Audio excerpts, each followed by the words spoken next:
हम प्रभु परमेश्वर को धन्यवाद देंगे आज की सुंदर सुबह के लिए। आज की सुबह की शुरुआत प्रभु के वचन के साथ मैं आप सभी का स्वागत करता हूं, वेलकम करता हूं इस बड़े समय के लिए जो प्रभु ने हमें दिया है कि हम प्रभु की महिमा कर सकें। प्रियो, ये दिन परमेश्वर ने बहुत ही आशीष के रूप में हमें दिया है। एक एक दिन बहुत महत्वपूर्ण है, एक एक पल बहुत महत्वपूर्ण है। ये सांस प्रभु ने हमें दी है, इसके लिए परमेश्वर का धन्यवाद। और इसलिए हम जयपुर से आप सभी के लिए आशीष को मांगते हैं, पवित्र आत्मा की सामर्थ को भेजते हैं ताकि परमेश्वर की आत्मा आपके जीवन में कार्य करे और आप जीवन में आगे बढ़ते जाएं और बहुतों के लिए आशीष का कारण बन सके। आज के दिन की शुरुआत प्रभु के वचन के साथ हम करना चाहते हैं ताकि एक और दृष्टांत मैं आपके सामने आज लेकर आया हूं। ये दृष्टांत है एक स्वामी और दास का दृष्टांत है। कल हमने देखा था एक धनवान का और लाजर के बारे में। आज हम देखना चाहेंगे एक स्वामी और उसके दास का दृष्टांत। यीशु मसीह ने ऐसे ऐसे दृष्टांतों का हवाला देते हुए लोगों को समझाने की कोशिश की।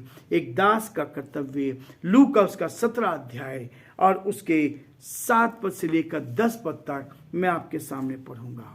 लिखा है, प्रियो, तुम में से ऐसा कौन है जिसका दास हल जोतता या भेड़ चराता हो और जब वह खेत से आए तो उससे कहे तुरंत आकर भोजन करने बैठ, और यह ना कहे मेरा खाना तैयार कर और जब तक मैं खाऊं पीऊं तब तक कमर बांध कर मेरी सेवा कर, इसके बाद तू भी खा पी लेना। क्या वह दास का ऐसा एहसान मानेगा कि उसने वे ही काम किए जिसकी आज्ञा दी गई थी? इसी रीति से तुम भी जब उन सब कामों को कर चुको जिसकी आज्ञा तुम्हें दी गई है तो कहो हम निकम्मे दास हैं, जो हमें करना चाहे था हमने केवल वही किया है। परमेश्वर अपने इस वचन के पढ़े और सुने जाने पर आशीष दे, आमीन। प्रियो, परमेश्वर का वचन इस बात को कहता है। एक दास और स्वामी का वर्णन यहाँ दिया गया है, इस चीज को दर्शाता है। ये कहता है उस समय गुलामी प्रथा थी। जब प्रभु यीशु मसीह दृष्टांत दे रहा था तो वो इस बात को दर्शा रहा है कि उस जमाने में गुलामी प्रथा थी। स्वामी गुलामों को आधारभूत रूप से आवश्यकताओं की पूर्ति करते थे।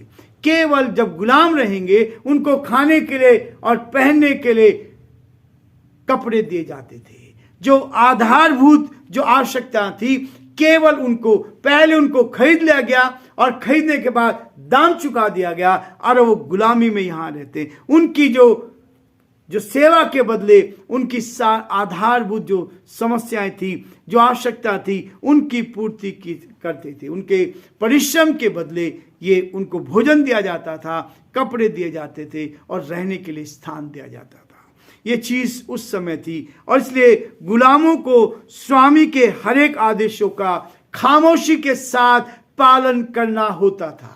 गुलाम लोग जो होते थे उनको अपने स्वामी की हर बात को बिना कुछ कहे, बिना कुरकुराए उनको क्या करना, उसका पालन करना पड़ता था।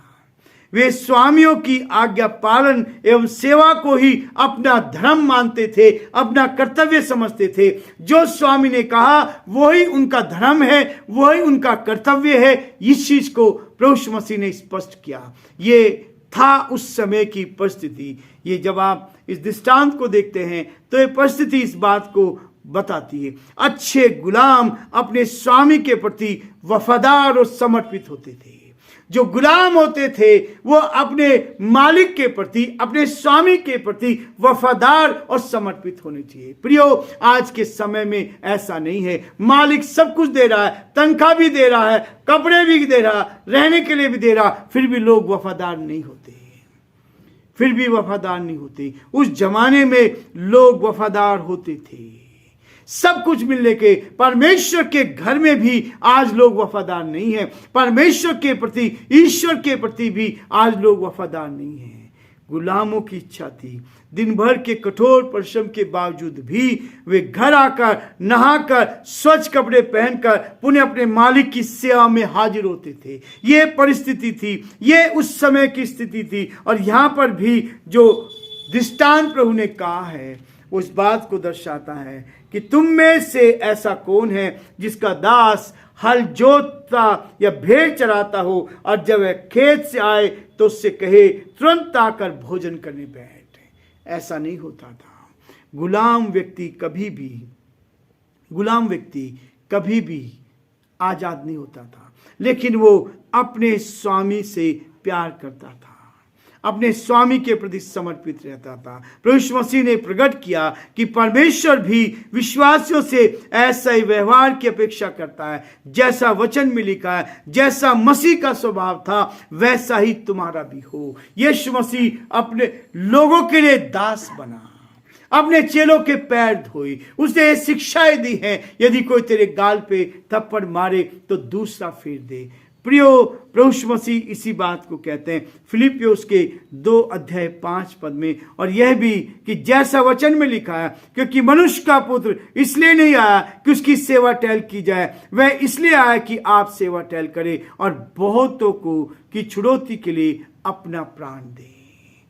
यीशु मसीह की शिक्षा ये है प्रियो, वो इसलिए आया था कि वो अपनी सेवा टहल कराने नहीं, परंतु लोग की सेवा करने के लिए आया। इस बात को बताता है मरकुस उसका 10:45 एक बात और कहता है, सिर्फ क्या होता है ऊंचे पद पर आसीन होकर अधिकार जताना पर्याप्त नहीं है। जब आप ऊंचाई पर पहुंच जाते, अधिकार जताना ये काफी नहीं है, किंतु अधिक से अधिक कार्य परिश्रम पूर्वक करना है। जितना कार्य हम कर सकते हैं उतना हमें मेहनत करना, जितना अपेक्षा है यदि मात्र उतना ही कार्य किया तो परमेश्वर की दृष्टि में हम निकम्मे ठहरेंगे। हम अपने जो समय दिया गया उससे ज्यादा समय में उससे ज्यादा काम करें। प्रभु इस बात को चाहता है। लूका उसका 17:10 के अनुसार भी हम चाहते हैं मसीह जीवन की अपेक्षा से बढ़कर करने का हमारा जीवन होना चाहिए। जो वचन कह रहा है उससे अधिक हमें करना है। जो वचन कह रहा है ईमानदारी का जीवन, सच्चाई का जीवन, विश्वासयोग्यता का जीवन वो हो तो हम उसमें बेहतर बनते चले जाएं, जिसके अनुसार कोई भी उसकी सेवा में आना चाहता है वो क्या करे, अपने आप को प्रभु के लिए समर्पित कर दे और अपने लिए नहीं लेकिन दूसरों के लिए जीना सीखे। यही है प्रभु की सेवकाई में। जिस प्रकार दास अपने स्वामी के लिए कार्य कर उस पर कोई एहसान नहीं करता है, स्वामी का काम करने के बाद एहसान नहीं करता है, उसी प्रकार हम परमेश्वर के राज्य के लिए चाहे कितने भी कार्य तब परिश्रम करें और सच्चाई से उसकी आज्ञा का पालन करें, हम उसके ऊपर कोई एहसान नहीं करते हैं। सेवा हमें मिली है, यदि हम कर रहे हैं तो हम परमेश्वर पर या परमेश्वर के लोगों पर एहसान नहीं कर रहे। प्रियो, ये है वो सेवा। इस बात को दर्शाना चाह रहा है। इस बात को प्रभु यीशु मसीह ने लोगों को बताने की कोशिश की। हमारा इनाम जो है संसार में नहीं किंतु स्वर्ग में है। आपका इनाम इस संसार में नहीं है लेकिन स्वर्ग में आपको मिलेगा। देखा हुआ नहीं है किंतु अनदेखा होगा। ये नष्ट होने वाला नहीं है किंतु चिरस्थायी है। प्रियो, ये जो इनाम आपके लिए होगा इसको आपने देखा नहीं है, अनदेखा है। आपको वो मिलेगा जो चिरस्थायी है, हमेशा तक अनंत काल का है। ये पुरस्कार हमारी उपलब्धियों से के फलस्वरूप हमें नहीं मिला और ना ही किसी आधार पर हमें दावा कर सकते हैं। हम ये भी नहीं कर सकते कि नहीं ये मुझे मिलना ही चाहिए, लेकिन परमेश्वर ने स्वेच्छा से आपके लिए अधिकार रखा है, आपके लिए इनाम रखा है। परंतु ये पुरस्कार हमें पूर्ण रूप से परमेश्वर की दया और उसके अनुग्रह से मिलेगा।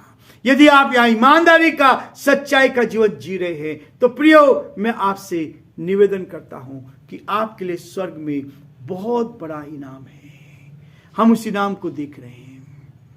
हम उस इनाम को देख, संसार में लोग बहुत जल्दी बढ़ जाते हैं, बहुत जल्दी बढ़ जाते हैं और बहुत ही जल्दी हम उनको बढ़ता हुआ देखते हैं। लेकिन परमेश्वर चाहता है जब एक संसारिक स्वामी गुलाम से पूर्ण अधिकारता से समर्पण की अपेक्षा करता है, वैसे ही परमेश्वर भी अपने दासों से, अपने लोगों से ये अपेक्षा करता है कि हम उसके प्रति समर्पित हो जाएं। हम उसके प्रति समर्पित हो जाएं। और जब आप उसके प्रति समर्पित होंगे तभी परमेश्वर कहता है परमेश्वर इस बात को कहता है कि प्रेम परमेश्वर से करना है, अपने सारे मन, अपने सारे प्राण, अपनी सारी सेवा से हम उसके लिए अपने आप को समर्पित कर दें। परमेश्वर ने हमारी सेवा के लिए अपने इकलौते पुत्र को हमारे लिए भेज दिया, ताकि जो कुछ उस पर विश्वास करे वो नाश ना हो, परंतु अनंत काल का जीवन पाए। प्रियो, परमेश्वर द्वारा सौंपी गई हर एक जिम्मेवारी को एक अच्छे सेवक के रूप में नम्रता पूर्वक, दीनता के साथ, हमें खामोशी के साथ, संपूर्ण समर्पण के साथ, लगन के साथ उसको पूरा करना है। यही वो सेवकाई है जो प्रभु ने हमें दी है। हो सकता है इस संसार में हमारी अच्छाई की कोई अहमियत ना हो, लोग इस बात को ना समझ पाए इस संसार में कि उसका एहसान ना माने, लेकिन प्रियो, परमेश्वर का धन्यवाद करो कि परमेश्वर आपको आनंद देना चाहता है। आपके लिए स्वर्ग में बहुत बड़ा प्रतिफल है। इसलिए परमेश्वर कहता है इस संसार में हमारी अच्छाई का एहसान ना मानकर कोई धन्यवाद भी ना दे या बदले में हमें बुराई मिले। हम इस बात को सोचते हैं जो आप भलाई कर रहे हैं लोग उसका बुराई देते हैं। आज के समय में ये स्थिति है, आपने लोगों के लिए भला किया लेकिन लोग आपके लिए बुराई करेंगे, लोग आपको बुरा समझेंगे। लेकिन प्रियो, जब लोग बुरा कहेंगे तब आनंदित होना, खुशहाल होना। लूका में इसी बात को लिखा है, लूका ने इसी बात को स्पष्ट किया है। लूका जो वैद्य था, जो डॉक्टर था, वो उसने इसको बहुत बड़ी गहराई से इस वचन को लिखा था और इस बात को कहा था। देखिए क्या कहता है लूका उसका 6 अध्याय में कहता है, धन्य हो तुम जब मनुष्य के पुत्र के कारण लोग तुमसे बैर करेंगे और तुम्हें निकाल देंगे, तुम्हारी निंदा करेंगे और तुम्हारा नाम बुरा जानकर काट देंगे।